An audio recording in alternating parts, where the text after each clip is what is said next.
Picture this. I'm standing on the edge of a world that feels half-painted, the kind of place where the colors are too vivid to be real, yet somehow they are. My name's Monica, and at 29, I've got a life that looks pretty on paper. Married to Tyler, my college sweetheart, for 6 years now. We've built something together.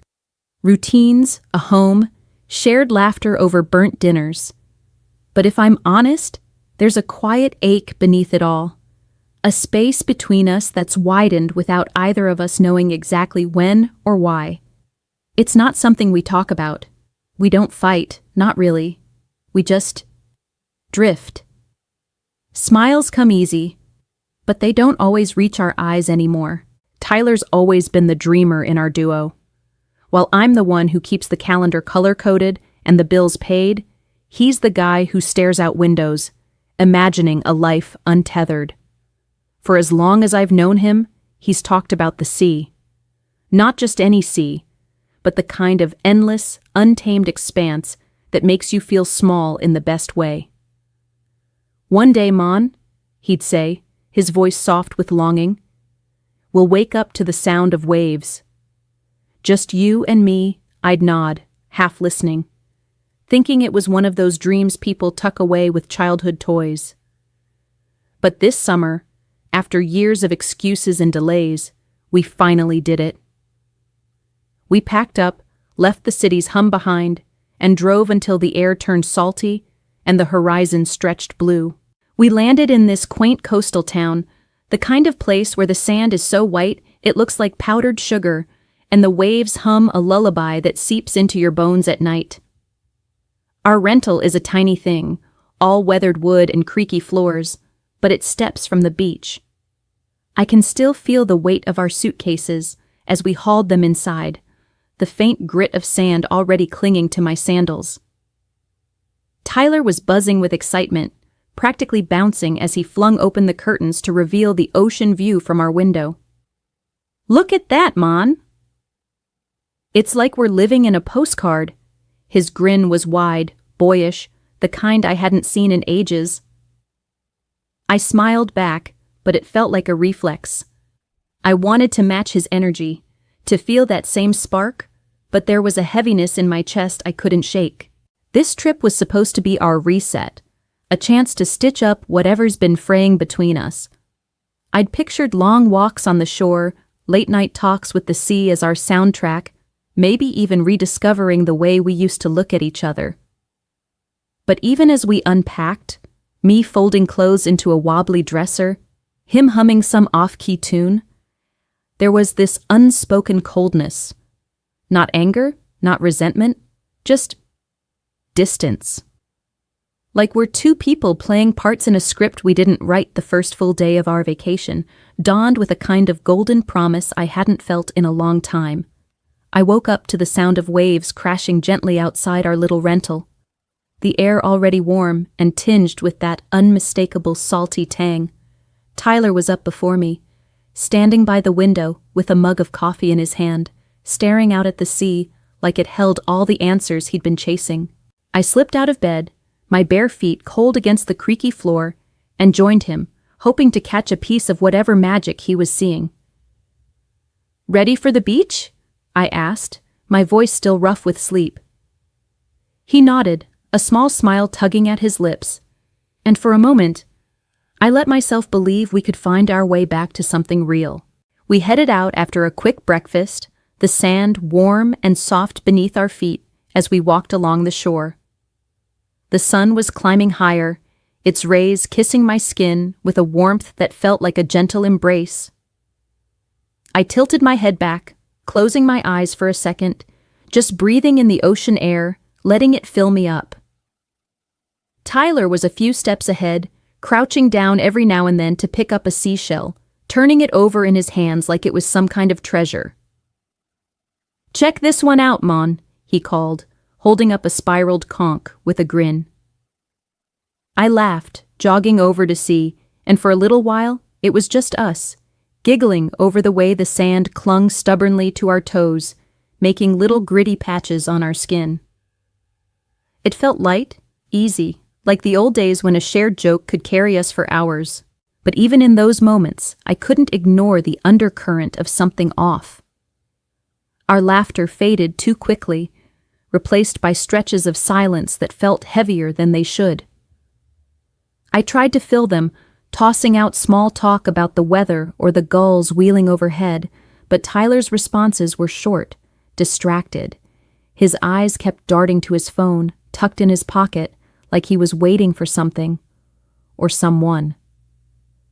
I wanted to ask, to dig into whatever was pulling his attention away, but the words stuck in my throat. We've gotten so good at avoiding the deeper stuff, sidestepping anything that might crack open the fragile surface of our days. As we walked, I reached for his hand, craving that simple connection, a reminder that we're still us. My fingers brushed his, but before I could lace them together, he pulled away, pointing out toward the horizon. "Hey, look at that lighthouse," he said, his tone casual, like he hadn't even noticed my gesture. I followed his gaze, squinting at the distant structure, a lonely silhouette against the sky. My chest tightened, a pang of rejection settling in. I mumbled something about how cool it looked, but inside, I felt the distance between us stretch even wider, an invisible tide pulling us apart. By the time the sun was high, we decided to head back to the rental for a break from the heat. Tyler mentioned needing to make a call, something about work, and I just nodded, not pushing for details. I watched him disappear into the house, his shoulders hunched slightly as he dialed, leaving me alone with my thoughts. I didn't follow him inside. Instead, I lingered on the porch for a moment before deciding to walk back to the beach on my own. I needed space, a chance to clear my head, to let the sound of the waves drown out the noise in my mind. The sand was still warm underfoot as I wandered further down the shore, away from the cluster of beachgoers near our rental, toward a quieter stretch where the world seemed to hush. That's when I felt it, a subtle shift in the air, like the atmosphere itself had taken a breath. I stopped walking, my toes curling into the sand, and glanced around. The beach was nearly empty here, just the endless roll of waves and the occasional cry of a gull. But I wasn't alone. I sensed a presence before I saw him, a prickle along the back of my neck, like the feeling you get when someone's watching you. Then, out of the corner of my eye, I caught movement. A figure approaching, unhurried, his silhouette framed against the late afternoon sun. As he got closer, I could make out more details. A man, tall and lean, his skin tanned deep by the sun, wearing a faded shirt and shorts rolled up at the cuffs. But it was his eyes that struck me most, even from a distance. They were piercing, a shade of blue or maybe green, I couldn't tell yet, but they seemed to cut right through me, like he could see every thought I'd ever buried. I stood there, rooted to the spot, as he closed the distance between us. He didn't say a word at first, and neither did I. There was a strange kind of silence that settled over us, not awkward, but heavy with something I couldn't name. He stopped a few feet away, then lowered himself to sit on the sand, gesturing with a slight nod for me to join him. I hesitated, my heart thumping a little faster, but then I sat too, keeping a small gap between us. Up close, I could see the lines etched into his face, not from age, but from a life lived outdoors, under the sun and salt. His hands rested casually on his knees, but there was an intensity in the way he looked at me, like he was waiting for something. Minutes passed, or maybe it was longer. I lost track. We didn't speak, but it didn't feel like we needed to. The ocean spoke for us, its steady rhythm filling the space where words might have been. Then, slowly, he reached out, his hand hovering near mine in the sand. My breath caught as his fingers brushed against my own, a touch so light it could have been accidental, but I knew it wasn't. It was bold, yet gentle, and it sent a jolt through me, electric and unfamiliar. I didn't pull away. I couldn't. My mind screamed at me to think of Tyler, to remember the ring on my finger, the promises we'd made. But my body, my heart, they were somewhere else, caught in the pull of this stranger's quiet presence. He shifted closer, just enough that I could feel the warmth of him beside me, and started tracing patterns in the sand with his fingertip. Lazy circles, then lines that intersected, like a map to nowhere. It felt like an invitation, unspoken but clear, and I watched his hand move, mesmerized. My internal battle raged on, loyalty to Tyler, to the life we'd built, clashing with this raw, magnetic draw I couldn't explain. I thought of the distance between me and my husband, the way his hand had slipped from mine earlier, the way we'd become strangers in our own story. And here was this man, a complete unknown, offering something I hadn't felt in so long. A connection, fleeting maybe, but real. The sun dipped lower, painting the sky in shades of amber and violet, and the world seemed to shrink to just the two of us on that stretch of sand, the weight of the moment pressing down on me.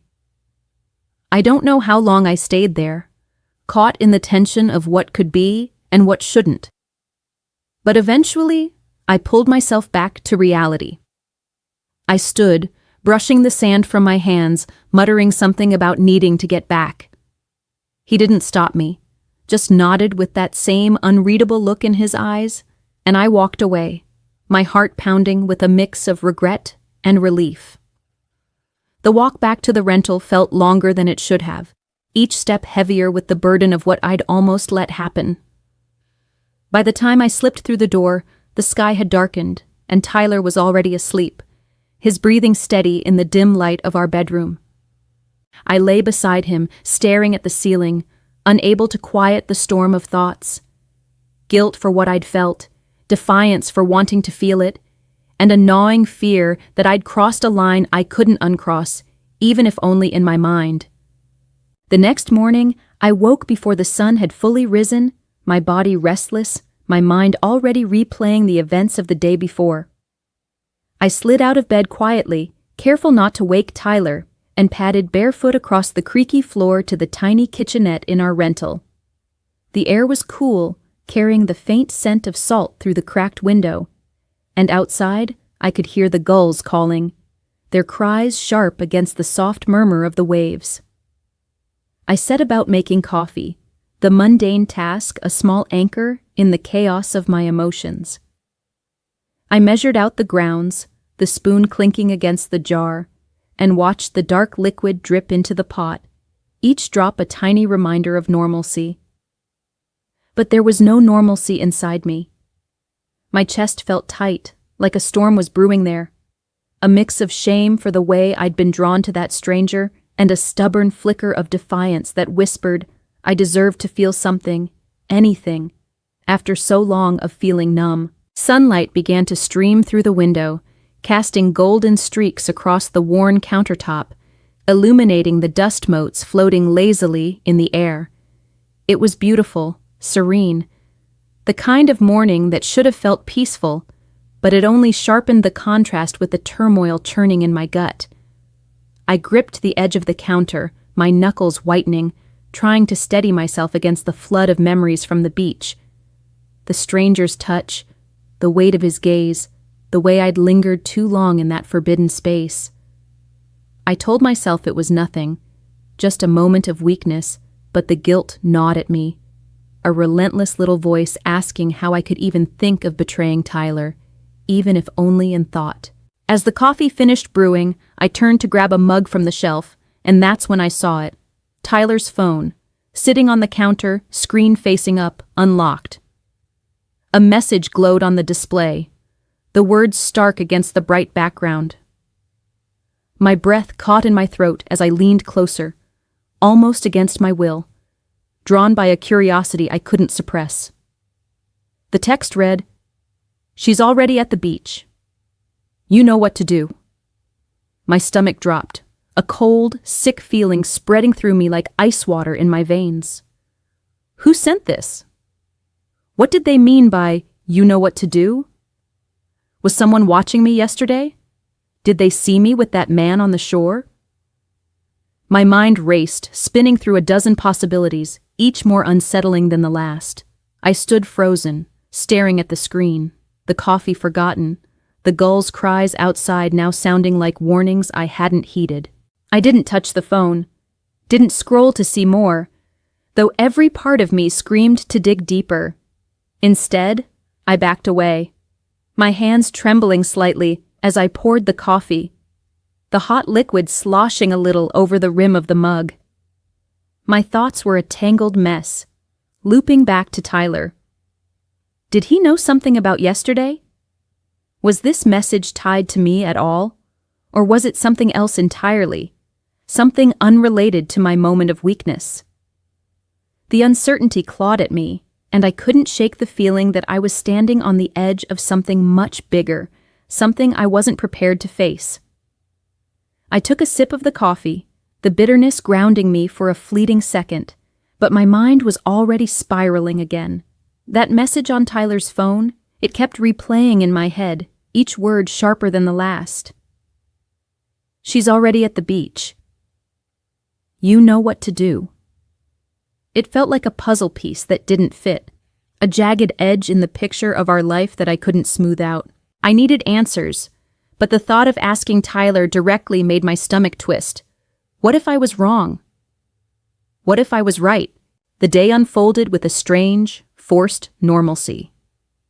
Tyler woke up not long after, his hair tousled, his voice still thick with sleep as he mumbled a good morning.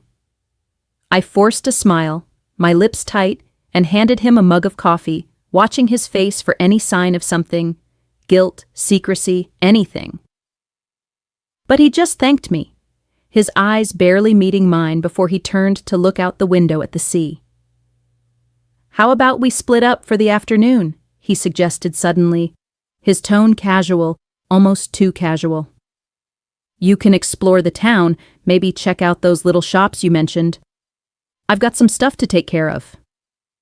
My heart stuttered at the suggestion. Split up? On a trip meant to bring us closer?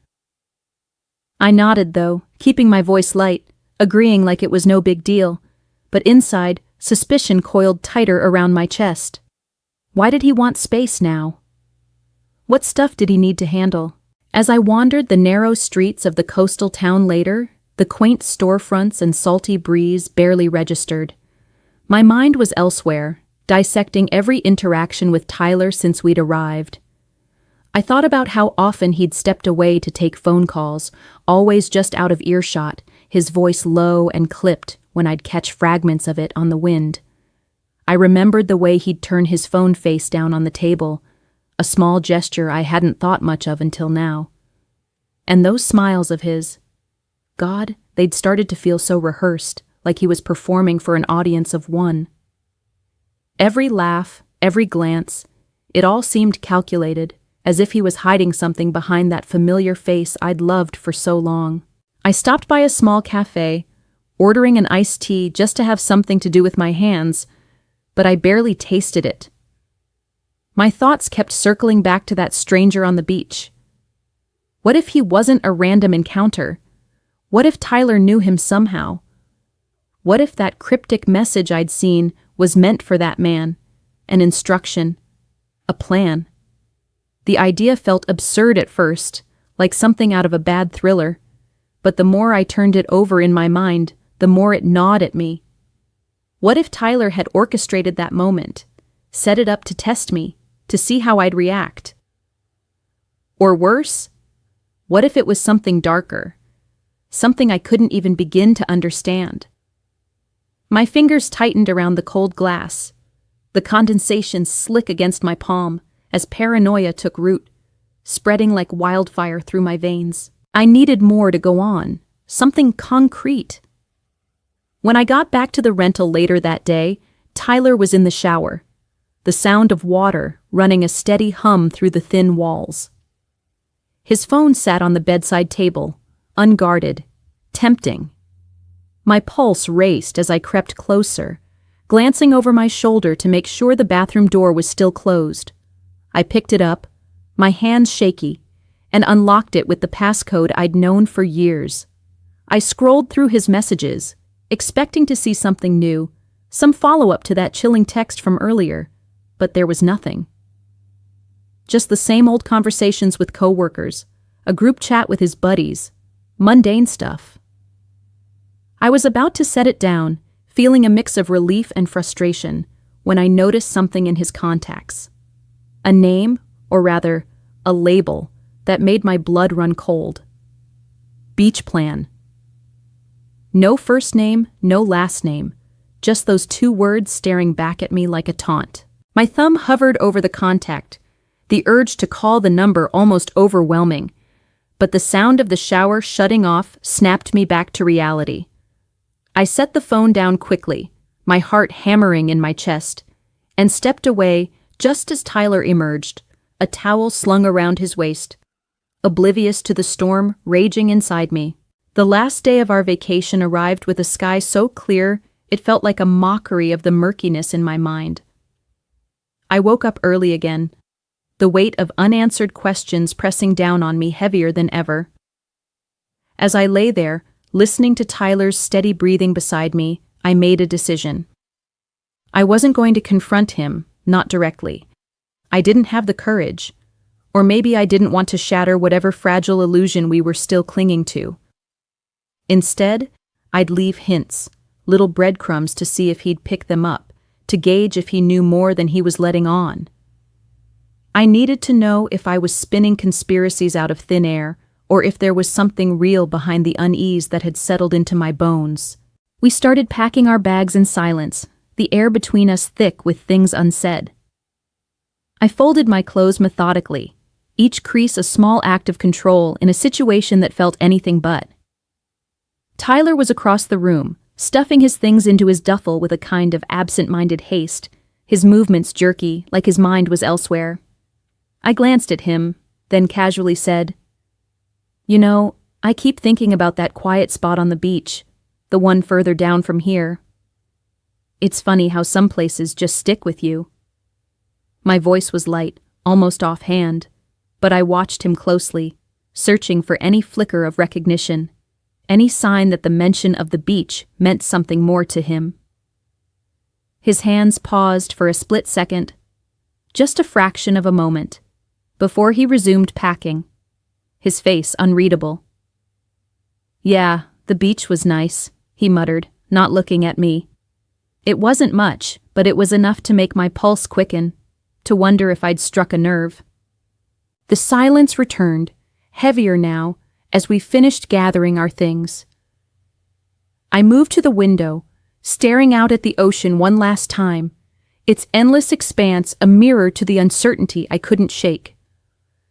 I turned back to Tyler, who was zipping up his bag, and added, "I bet there are all kinds of stories hidden in a place like that beach. Secrets just waiting to wash up with the tide." My words hung in the air, deliberate, a quiet challenge. This time, he looked up, his eyes meeting mine for a brief, charged moment. There was something there, something I couldn't quite name. Was it guilt? Defiance? Or was I imagining it, projecting my own turmoil onto him? He didn't respond, just gave a small, tight smile before turning away, and I felt the weight of that silence settle deeper into my chest. Loading the car was a mechanical process, each of us moving with a kind of detached efficiency. The sun was high now, the heat pressing down as we hauled our bags outside, the salty breeze doing little to ease the tension that clung to us like humidity. I kept stealing glances at Tyler, trying to read him, but his expression remained a closed book, his jaw set in a way that made me wonder what thoughts were churning behind those familiar eyes. As we climbed into the car for the long ride home, the atmosphere inside felt suffocating, the hum of the engine the only sound breaking the quiet. I stared out the window at the passing coastline, my mind replaying every moment of this trip. The fleeting connection with that stranger, the cryptic message on Tyler's phone, the contact labeled Beach Plan. I wanted to ask him about it, to demand answers, but the words stayed locked inside me, trapped by fear of what they might reveal. Halfway through the drive, I caught him staring at me. I'd turned to adjust the air vent, and there he was. His gaze fixed on me with an intensity that made my breath catch. His expression was unreadable, a mask of something I couldn't quite decipher. But in that moment, I knew it was time to let the words free and share the truth that had been weighing on my heart. Don't forget to subscribe, like, and comment if you enjoyed this story. This will help us create more engaging stories for you.